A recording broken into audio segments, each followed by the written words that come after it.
Je m'appelle Ashley Clarkson et je suis au service de la Ville d'Ottawa. La Ville gère 5 musées. Je travaille au musée de Nepean et à la maison historique Fairfields. Aujourd'hui, il sera question des jardins des musées de la Ville d'Ottawa et des anecdotes que vous inspire votre propre jardin. Pour amorcer le dialogue, je vous invite à penser à un fait que vous inspire votre expérience du jardinage et dont vous souhaiteriez nous parler. Il s'agit peut-être d'une leçon que vous avez apprise ou d'un problème difficile que vous avez dû résoudre. Je vais donc commencer par vous parler d'un aspect des jardins de nos musées. Le lieu historique national du domaine Billings est doté d'un jardin de plantes médicinales, non loin du portail avant. Dans les premières collectivités qui ont vécu ici, les connaissances médicales étaient primitives et les médecins compétents étaient rares. C'est pourquoi les premiers habitants s'en remettaient généralement à l'information qu'ils s'échangeaient et qui se basait souvent sur les plantes qu'ils pouvaient faire pousser ou cultiver.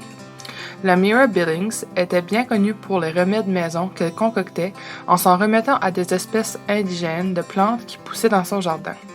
L'une des plantes qu'elle cultivait s'appelait l'Achillée millefeuille, qui pousse aujourd'hui dans le jardin des plantes médicinales. L'Achillée millefeuille est une vivace qui est couramment utilisée pour soigner la fièvre et la perte d'appétit. On peut même en mâcher des feuilles pour soigner le mal de dents. En pensant à vos plantes, croyez-vous que les fruits et légumes de votre potager ont des bienfaits sur la santé? Avez-vous déjà cultivé une plante dont vous connaissez les vertus médicinales? Le musée village du patrimoine de Cumberland est paré d'un jardin absolument captivant qui est cultivé non pas pour nous, mais plutôt pour les papillons. Le jardin à papillons permet de faire pousser des fleurs qui attirent et nourrissent précisément les papillons, par exemple la centaurea bleue, l'astère, la mélisse citronnelle, le lilas, le salvia et l'asclépiade. L'asclépiade en particulier attire les monarques et les chenilles. Cette plante, parfois toxique pour les prédateurs, protège les chenilles pendant leur croissance. Les types de fleurs et de plantes essentielles pour pérenniser notre population d'insectes sont très nombreux et différents. On pense souvent à éloigner de nos jardins les insectes parfois nuisibles. Mais vous rappelez-vous de cas dans lesquels vous avez bien aimé voir des insectes dans votre jardin ou d'exemples qui vous ont fait découvrir ce que vous n'aviez jamais vu auparavant? Avez-vous déjà fait pousser des plantes comme l'asclépiade justement pour attirer certains insectes? La maison historique Fairfields est ornée de massifs fleuris et de plates-bandes où poussent différentes plantes et divers légumes et arbres fruitiers. On y trouve aussi un petit verger qui produit des pommes à l'automne. Il faut énormément d'efforts pour cultiver des arbres fruitiers, qu'il s'agisse de les émonder ou de les surveiller pour éloigner les ravageurs. Mais à la fin de la saison, tout ce travail est récompensé par les fruits sucrés comme les pommes que l'on récolte et qui servent à cuisiner des tartes et les confitures ou que l'on presse pour en extraire le jus. Avez-vous déjà cuisiné des fruits et légumes que vous aviez vous-même cultivés?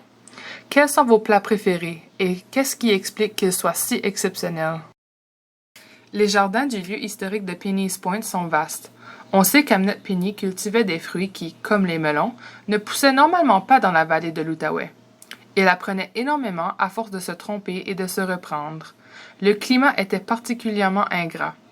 Il tenait à cultiver de nouvelles variétés de plantes qui pouvaient s'offrir en cadeau. Avez-vous déjà cultivé des plantes qui sont très difficiles à faire pousser? Avez-vous réussi à le faire? Pourquoi avez-vous été aussi persévérant ou persévérante? Un tour d'horizon de ces anecdotes illustre tout ce que l'on peut apprendre et accomplir grâce au jardinage. En pensant à votre jardin, y a-t-il des leçons que vous avez apprises sur le jardinage ou sur vous-même et dont vous souhaitez nous faire part?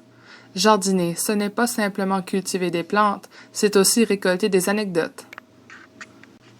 J'espère que cette vidéo vous a plu. Nous serons de retour la semaine prochaine pour un autre thème pour savoir si vous avez vraiment le pouce vert. D'ici là, bon jardinage! Ici Ashley Clarkson, au nom de la Ville d'Ottawa. Le financement est assuré par le Programme pour personnes âgées, adjugé par la Table ronde des aînés. Les détails au sujet du plan relatif aux personnes âgées de la Ville d'Ottawa 2020 à 2022 sont disponibles sur le site web de la Ville d'Ottawa.